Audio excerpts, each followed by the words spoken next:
গেল বছরের শুরুতেই হঠাৎ বিয়ের খবর দিয়ে আলোচনায় এসেছিলেন জনপ্রিয় গায়ক ও অভিনেতা তাহসান খান।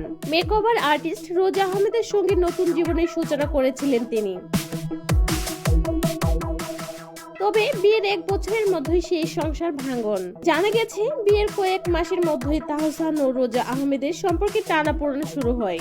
এমনকি গত কয়েক মাস ধরেই তারা আলাদা থাকে। বিষয়টি এবার আনুষ্ঠানিকভাবে দেশের একটি গণমাধ্যমকে নিশ্চিত করেছেন তাহসান খান নিজেই। দেশের একটি গণমাধ্যমের সঙ্গে একান্ত আলাপে তাহসান খান বলেন, খবরটি সত্য।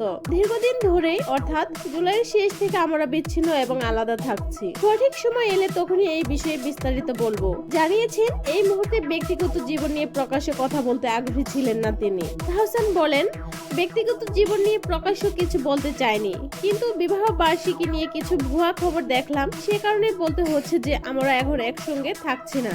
উল্লেখ্য, রোজা আহমেদ একজন পেশাদার মেকআপ আর্টিস্ট। 2025 সালের 4 জানুয়ারি মাত্র 4 মাসের পরিচয়ে রোজা আহমেদকে বিয়ে করেন তাহসান খান। তিনি 1 দশকের বেশি সময় ধরে বাংলাদেশ ও যুক্তরাষ্ট্রে ব্রাইডাল মেকআপ আর্টিস্ট হিসেবে কাজ করছেন এবং নিউ ইয়র্কে তার নিজস্ব একটি মেকআপ প্রতিষ্ঠান রয়েছে।